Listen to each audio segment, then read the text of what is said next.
20 दिन में 3 बड़े कार्यक्रम। टंट्या मामा की ओर बीजेपी के कदम। मिशन 2023 में आदिवासी फैक्टर अहम। एसटी सीट पर बीजेपी फहराएगी परचम। ये 3 तस्वीरें ये बताने के लिए काफी हैं कि बीजेपी के लिए आदिवासी कितने जरूरी हैं। 15 नवंबर को बिरसा मुंडा की जयंती पर जनजातीय गौरव दिवस मनाया गया। पीएम मोदी भोपाल के जम्बूरी मैदान आए और तो और हबीबगंज स्टेशन का नाम गौंड रानी कमलापति के नाम पर रखा गया। वहीं 27 नवंबर को टंट्या मामा की जन्मस्थली पंधाना से क्रांति सूर्य कलश यात्रा निकाली गई और अब 4 दिसंबर को टंट्या मामा के बलिदान दिवस पर कार्यक्रम की तैयारी है। पहले ये पाताल पानी में होने वाला था, लेकिन खराब मौसम की वजह से इसे इंदौर के नेहरू स्टेडियम में किया जाएगा। प्रदेश के गृह मंत्री और इंदौर के प्रभारी मंत्री नरोत्तम मिश्रा ने खुद इसका जायजा लिया। बारिश के कारण से वहां पर जो 2 दिन में बूंदाबांदी हुई, उससे पार्किंग का स्थान ज्यादा खराब हुआ और इसलिए मंची का मूल कार्यक्रम मंच का यहाँ पर स्टेडियम में रखा है। 1 लाख लोग लगभग हमारे इसकी कैपेसिटी में ऊपर नीचे सीढ़ियों पे मिला के व्यवस्था की गई है। पार्किंग भी इस तरह की है कि किसी को भी 1-1.5 किलोमीटर से ज़्यादा नहीं चलना पड़े। प्रार्थना इंदौर की जनता से जरूर है। थोड़ी असुविधा सुबह के वक्त उन्हें जो मार्ग हम डाइवर्ट कर रहे हैं थोड़े से भाग का, उसमें मदद करें। कार्यक्रम बहुत भव्य है। कार्यक्रम में 1 लाख लोगों के आने का अनुमान है, तो समझा जा सकता है कि तैयारी किस स्तर पर हुई है। लगातार जनजातीय वर्ग को लेकर किए जा रहे प्रोग्राम से ये अंदाजा लगाया जा सकता है कि आखिर बीजेपी के लिए आदिवासी क्यों जरूरी है। वैसे कांग्रेस क्या कह रही है, जरा इसे भी सुन लीजिए। भारतीय जनता पार्टी को और शिवराज जी को 18 वर्ष बाद पता चला कि ये आदिवासी वर्ग के महानायक है, इनका ये योगदान है, ये क्रांतिकारी, और इनकी याद को संजोना चाहिए। 18 वर्ष तक ना बिरसा मुंडा की याद थी, ना टंट्या भील की याद थी।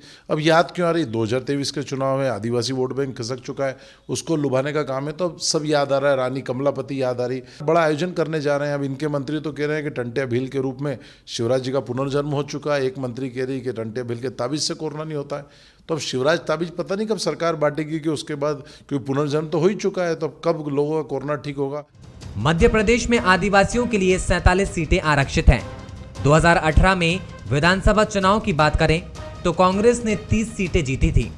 बीजेपी के खाते में 16 सीटें गई, वहीं 1 सीट अन्य के खाते में गई।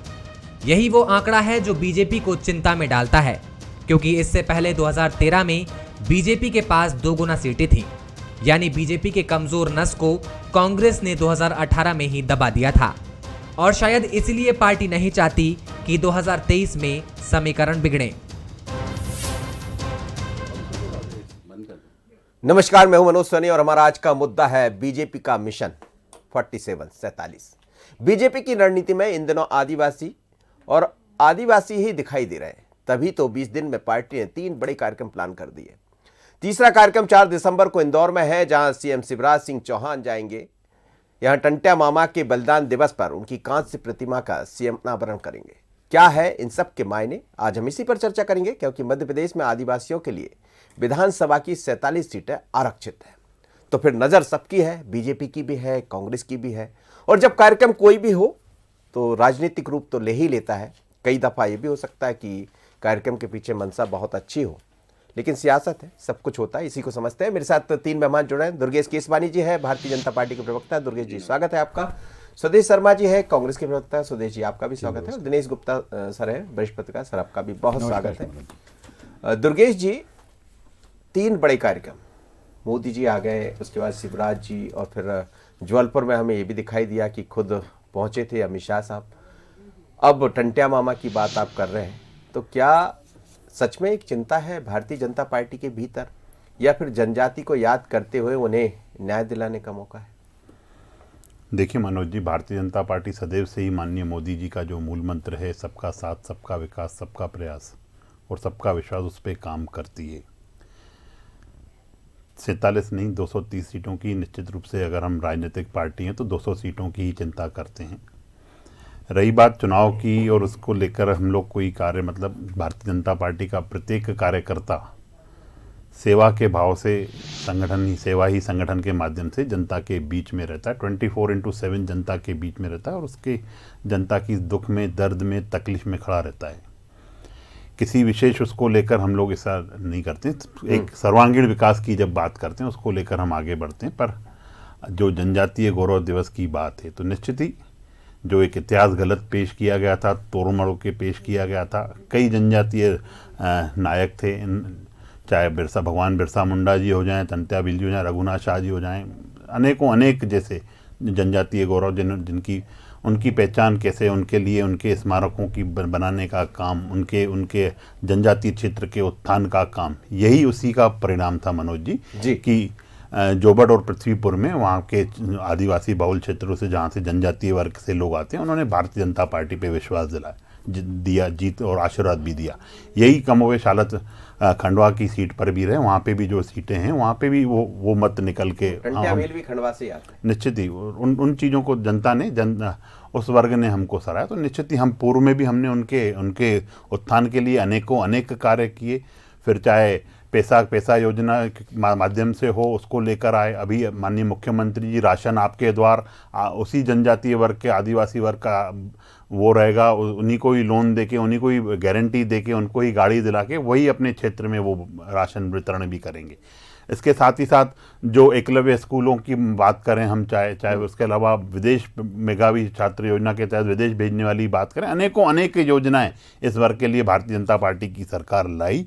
और यही कारण था जो इस वर्ग ने हम पे आशीर्वाद, आपने उपचुनाव में जो रिजल्ट देखे उन्होंने हम पे आशीर्वाद भी दिया। जी स्वदेश जी, सबसे पहली बात तो ये है सैनी साहब कि आज हम ऐसे दौर से गुजर रहे हैं, मैं खुद गुजरा हूँ उस दौर से। दूसरी जो कोरोना की लहर थी उस पर बात बिल्कुल नहीं हुई, तीसरी आमद होने लगी है। लेकिन माननीय मुख्यमंत्री महोदय को अभी अपना वोट बैंक दिखाई देने लगा है।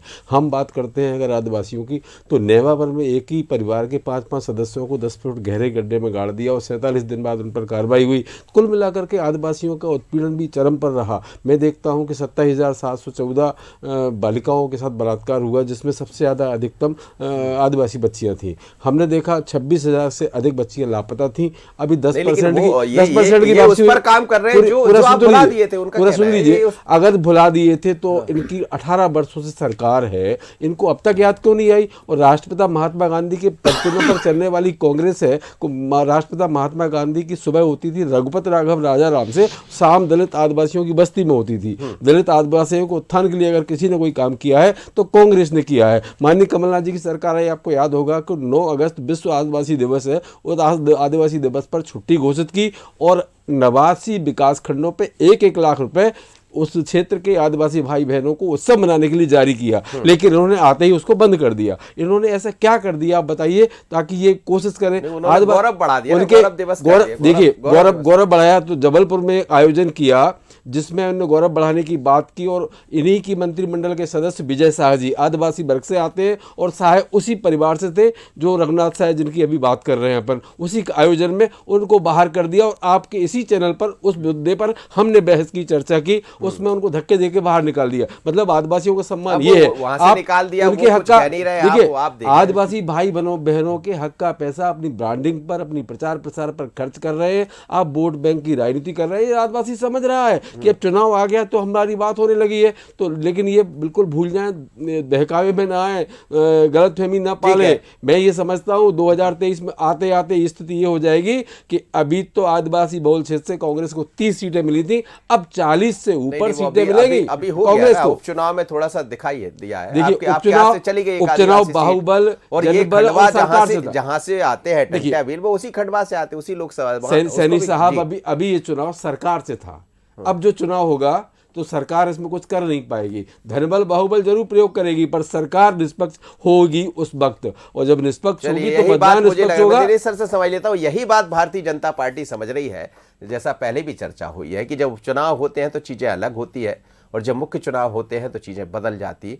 और क्या दिनेश सर, भारतीय जनता पार्टी की सरकार, शिवराज जी की सरकार इन्हीं बातों को समझ रही? हम देख रहे हैं महीने भर के भीतर करीब करीब देखें तो तीसरा ये कार्यक्रम। देखिए मनोज जी, आदिवासी मध्य प्रदेश में कोई पहली बार पॉलिटिकल पार्टी के जो है अट्रैक्शन का केंद्र नहीं है या उनके लिए बात नहीं कर रहे हैं। हमेशा हर सरकार में हर दौर में आदिवासियों की बात होती है। कांग्रेस की जब सरकारें हुआ करती थी तो हमेशा आदिवासी मुख्यमंत्री का मुद्दा उठा करता था। आप देखिए कि जब हर पांचवा व्यक्ति जिस प्रदेश में आदिवासी हो उसके लिए कोई भी राजनीतिक दल आदिवासी मुख्यमंत्री का चेहरा प्रोजेक्ट नहीं करता है।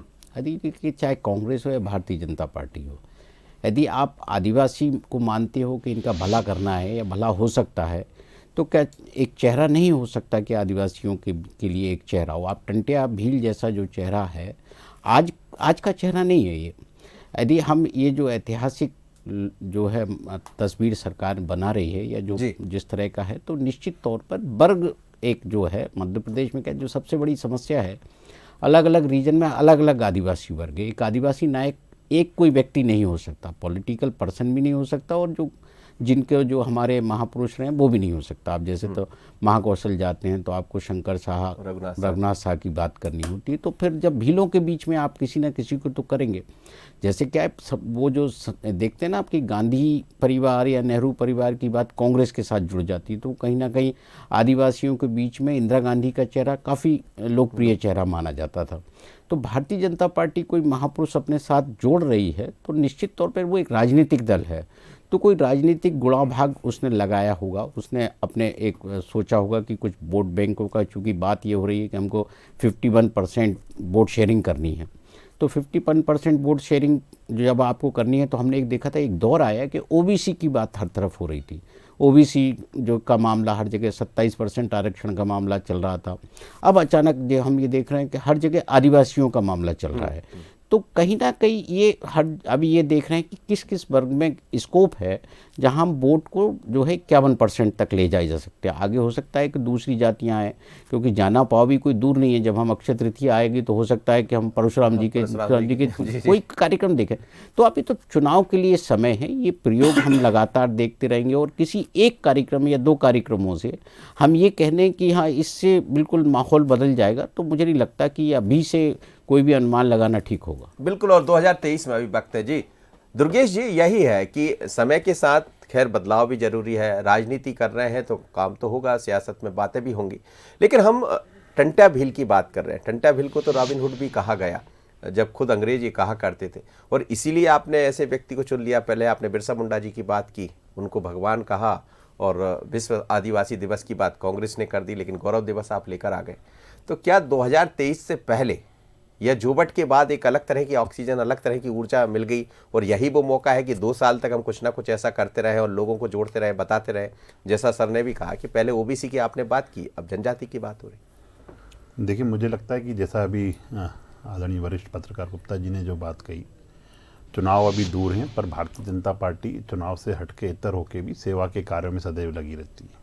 हमारे कांग्रेस के प्रवक्ता साथी 17 साल की तो बात कर रहे हैं, पर अपने 55 साल के उस काले इतिहास को याद नहीं करना चाहते हैं।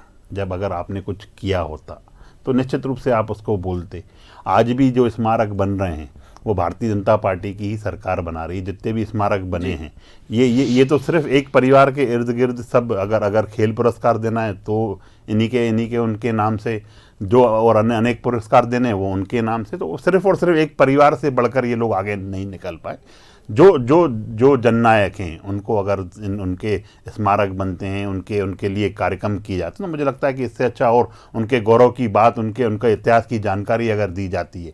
जैसे कल बड़ी मूर्ति का अनावरण माननीय मुख्यमंत्री जी, राज्यपाल महोदय जी और सभी लोग वहाँ अनेक नेतागण पहुँच रहे हैं उसको इनॉग्रेशन, और उसका एक बड़ा सा कार्यक्रम इंदौर के नेहरू स्टेडियम में भी। तो मुझे लगता है कि अगर हम अपने जन नेताओं को अगर याद कर रहे हैं तो उसमें कोई बुराई नहीं है, और उसमें मेरे को तो लगता है कांग्रेस को भी एक कदम आगे बढ़कर उनको नमन करना चाहिए। चलिए, नमन कर लीजिए दुर्गेश जी आप। लेकिन इंदिरा गांधी की बात हो रही थी। बात सच है कि इंदिरा गांधी, ऐसा कहा जाता है, उस दौर में जब फोटो कहीं दिख जाए इंदिरा जी का तो कहते कि चुनाव में अब तो दौर दूसरा हो गया, सोशल मीडिया, हर हाथ में एक मोबाइल होता है, तमाम तरह की चीज़ें, लेकिन कहते कि इंदिरा का फोटो देखकर आदिवासी उस तरफ आ जाते। पर चीज़ें बदल गई, ये बात कांग्रेस को भी समझना पड़ेगा दुर्गेश जी, और उस लाइन पर भारतीय जनता पार्टी काम करते हुए दिखाई दे रही है। यदि आपने 2018 में स्थितियां ठीक रही, आपने ज़्यादा सीटें लेकर आए, तो बीजेपी ने उस बात को समझा और इसीलिए बीजेपी शायद इस तरफ बढ़ रही।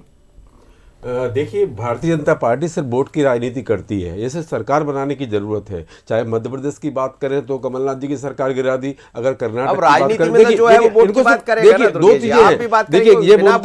देखिए ये बोलते हैं कांग्रेस ने 70 वर्ष में क्या किया, तो कांग्रेस का इतिहास रहा कि इसके जो लोग हैं, माननीय श्रद्धे जिनका आप बहुत आदर करते हैं, पंडित जवाहरलाल नेहरू, उन्होंने देश की आजादी की लड़ाई में हिस्सा लिया। वो 13-11 वर्ष जेल में रहे, उन्होंने देश को आजादी दिलाने में योगदान दिया। वो प्रधानमंत्री बने तो जिस भारत में सुई नहीं बना करती थी, और आज जो कांग्रेस की सरकारों ने बनाया, आप शांत रहिए, मैंने आपको अच्छे से सुना है, जो कांग्रेस ने बनाया वो बनाने वाली सरकारी 23 कंपनियां आप बेच चुके हैं। आप लगातार बेचने का काम कर रहे हैं। अरे आपने 500 स्मार्ट सिटी बनाने की बात की थी, तो उन स्मार्ट सिटी में महापुरुषों के नाम से कर देते। आप ये नाम पलटने की राजनीति, कभी किसी जाति विशेष वर्ग को लुभाने की कोशिश, कभी कहना माइका लाल तो कभी कहता एक जेब में बनिया है, एक जेब में ब्राह्मण है। ये सब क्या है? ये जनता सब जानती है दुर्गेश भाई, जनता समझ रही है, जनता जान रही है कि आप उसको लुभाने की कोशिश कर रहे हैं। आप अगर बात करें शिक्षा बातों को लेकर आप बातें करते हैं, शिक्षा के बिना देश का विकास नहीं हो सकता। आज जो विषय है उससे हटके आप अगर बात कर रहे हैं तो उन विषय पे भी हम बात कर लेंगे। आपने 70 साल बोला ना, अरे आपने कहा 17 साल का है, अरे हम तो हमने 70 साल में हमेशा ही आशीर्वाद दिया, देखिए जनता ने हमें हमेशा ही आशीर्वाद दिया। हम उस देख रही है आपको, मैं तो वही बोल रहा हूँ, मैं वही बोल रहा हूँ, शांतर हो रहे हैं, आपको देख रही जनता की, आपके विषय से विषय दोनों को देख रही है। देश का विकास शिक्षा से होता है। आप भी दुर्गेश जी, आप भी बता दिए, आपने जवाहरलाल नेहरू जी का नाम लिया, इसमें कोई शक नहीं कि उनका नाम ना लिया जाए या उनका काम ना देखा जाए, सब कुछ देखना चाहिए, लेकिन बात आदिवासियों की हो रही है। आप भी आदिवासी के 2-4 से नाम गिना दीजिए। देखिए, हम तो कर ही रहे हैं, हम तो सबके लिए ही काम कर रहे हैं। चाहे हम भगवान बिरसा मुंडा की बात करें, टंट्या मामा की बात करें, रघुनाथ शाह की बात करें, शंकर शाह की बात करें, अनेक नेताओं के लिए, जन नायकों के लिए हमारी सरकार तो कर रही है। पर मेरे मित्र एकदम कैसे बौखला जाते हैं। अरे जब आप आज़ादी का श्रेय लेना चाहते हो, जब आप आज़ादी की बात करते हो कि कांग्रेस थी, तो उसका विभाजन का जो पीड़ा है, जो विभाजन में जो कत्ले आम हुआ, उसका श्रेय भी तो कभी लीजिए आप। विश्व का सबसे विभक्त विभाजन अगर हुआ तो आपके उसमें हुआ, क्यों नहीं आप लेते हैं? लेकिन श्रेय नहीं लिया। ये सिर्फ श्रेय की बात करते हैं, श्रेय की राजनीति करते हैं। जब से आप देश में आए, देश का भाईचारा ताना बाना तोड़ने का प्रयास किया जा रहा है, और श्रेय आपने बयान देकर के लोगों को बांटने की कोशिश आज भी जो चर्चा हो रही है, चर्चा से स्वदेश शर्मा जी बता दीजिए ना, आपने क्या किया वो आप बता दिए। आपने नेहरू का नाम लिया, मैं वही बात आपसे दरअसल कहना चाह रहा दुर्गेश जी से नहीं कि आपने नेहरू का नाम लिया, आप बता दीजिए 2-4 10 से नाम बता दीजिए जिसमें आपने काम किया। वो कह रहे हैं हम इस लाइन पे बढ़ रहे हैं। यदि किसी भी कारणवश जनजाति का विकास हो रहा है, जनजाति की तरफ सरकार बढ़ रही है, तो उसमें गुनाह क्या है? देखिए, अगर विकास हो रहा होता तो आदिवासी दिवस की, विश्व आदिवासी दिवस की कांग्रेस के माननीय कमलनाथ जी ने घोषणा की और 89 विकास खंडों को 1-1 लाख रुपए रिलीज किए ताकि वो उत्सव के रूप में बना सके। उनको शिक्षा की व्यवस्था की तैयारी की। आप देखिए 5000 विद्यालयों को इन्होंने आदिवासी बहुल क्षेत्रों के, उनको शिक्षा विभाग में लाने की तैयारी कर दी। ये बताइए उनके लिए क्या होगा? इसका उनको फायदा होगा, नुकसान होगा? आदिवासियों पर उत्पीड़न हो रहा है, अत्याचार हो रहा है, आप सुन नहीं रहे हैं। आप देखें नेमावर कांड एक ऐसा कांड रहा है कि पूरे देश हो गई नेमावर की बात आपने पहले लेकिन हो चुकी है। तो ये समझिए, आप उनके दर्द को समझिए, परेशानी को समझिए। आप सिर्फ राजनीति कर रहे हैं, आप वोट बैंक बढ़ाने की कोशिश कर रहे हैं। लोग जानते हैं कि आप करने क्या वाले हैं। कुल मिलाकर के ये कांग्रेस ने ये कहते हैं सबका साथ, सबका विश्वास, सबका विकास, लेकिन सच बात यह सबका साथ और सबका विनाश करने पर भारतीय जनता पार्टी आमादा है और ये विनाश करने की दिशा में काम कर रही है। विनाश के समय खत्म हो गए सर, कैसी आप बातें कर रहे हैं? अब दौर बदल चुका, दौर बदल चुका। जनता समझती, चाहे बीजेपी करे या कांग्रेस करे, सब देखती रहती है।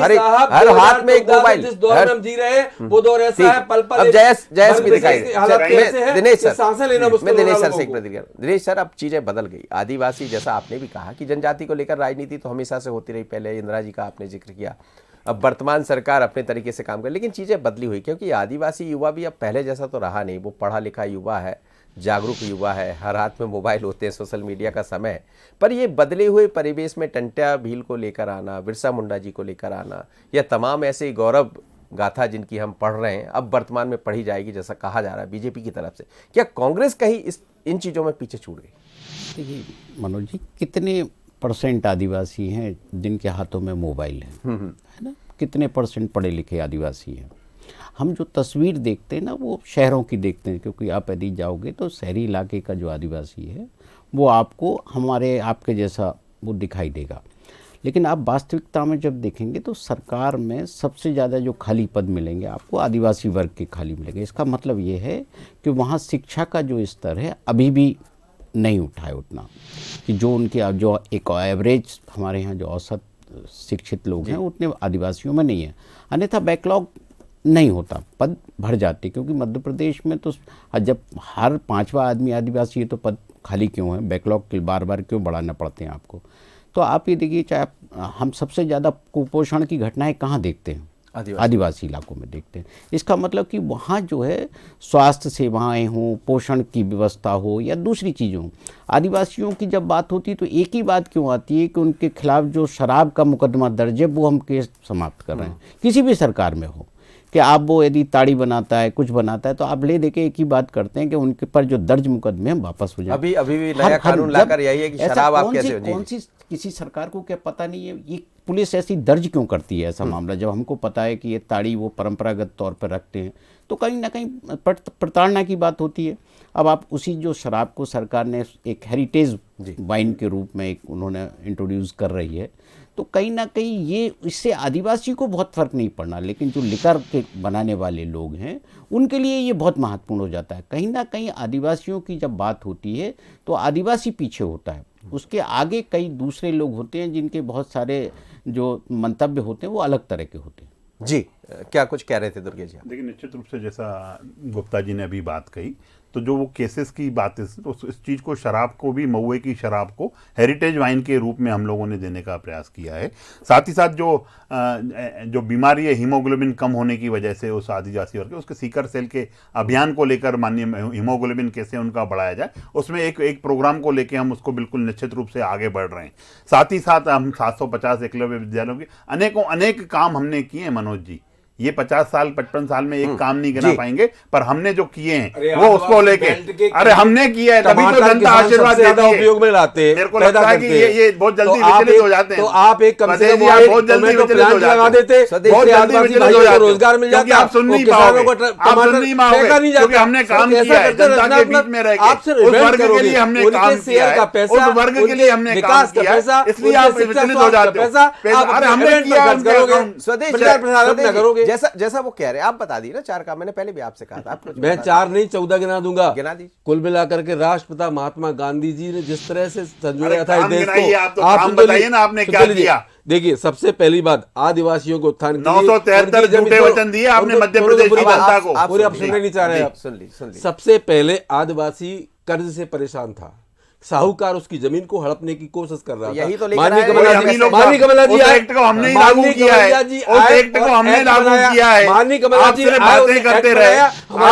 आप ये सरकार में जब आए ना मनोज जी, तो इनकी प्राथमिकता आईफा अवार्ड हो गई, इनकी प्राथमिकता आईफा अवार्ड हो गई। कैसे लागू नहीं होने गांजे की खेती करें, ये आपकी प्राथमिकता है। आप जनता से हट गए, आप अपने कार्यकर्ताओं से हट गए, आप अपने विधायकों से हट गए। कमलनाथ जी यही कहते हुए हमेशा रहे कि चलो चलो हो गया, जनता की समस्या आपने एक छोटी सी दिनेश सर, ये तो चलता रहेगा, जब कोई बात होती, डिबेट होती तो अपनी अपनी बातें रखते हैं, लेकिन ये जो जिस तरह की लाइन भारतीय जनता पार्टी सरकार या शिवराज जी कल जब पहुंचेंगे तो टंट्या भील को लेकर बलिदान दिवस कल जिस तरह से मनाया जा रहा है, पर क्या ये माना जाए कि एक नई लाइन तो कम से कम बीजेपी उस पर काम कर रही है और ये समझ रही होगी, जैसा आपने भी कहा कि 47 सीटें नहीं है, बात तो 90 सीटों की है। आप ये मनोज जी देखिए कि 2021 में ऐसा क्या हो रहा है जो 2018 के पहले नहीं हुआ। ये सब पहले भी हुए हैं, लेकिन इसके बावजूद यदि आदिवासी आप भारतीय जनता पार्टी से दूर हुआ है तो कहीं ना कहीं कोई चूक हुई है चुनाव में। यदि उसको डैमेज कंट्रोल में कोशिश कर रही है भारतीय जनता पार्टी कि इस तरह का आयोजन कर रही है, अपने आप को किसी महापुरुष के साथ कनेक्ट कर रही है, या किसी भील वोटर हो या जो है आप गौंड आदिवासी हो, हम किसी को भी कनेक्ट कर रहे हो, तो कहीं ना कहीं इसका उद्देश्य ये है कि जो 18 में नुकसान हुआ है वो 23 में जो है दिखाई ना दे। और यही उनका उद्देश्य है कि ये जो 47 सीटें हैं और इसका जो असर बाकी जो दूसरी और इतनी ही सीटों पर और है, वो उसका फायदा भाजपा को मिले। जी बिल्कुल, बहुत बहुत धन्यवाद आप सभी मेहमान मेरे साथ जुड़े, दिनेश जी, साथ ही दुर्गेश जी और स्वदेश जी। लेकिन मध्य प्रदेश में भारतीय जनता पार्टी जनजाति पर काम कर रही है। बीते कुछ दिनों में हम देखें तो ये नजर भी आया, और जाहिर सी बात है कि सत्ता में कोई भी दल रहा हो, वो अपने अपने तरीके से अपने राजनीतिक हित तो देखता ही है, लेकिन राजनीतिक हित के साथ यदि किसी समाज, किसी जनजाति, किसी जाति का विकास होता है तो फिर चर्चा उस पर भी होना चाहिए। लेकिन बदली हुई राजनीति का एक हिस्सा है ये। 18 के बाद 23 में क्या होगा, नजर इस पर होगी। मुझे दीजिए इजाजत, बने रहिए बंसल न्यूज़ पर। नमस्कार।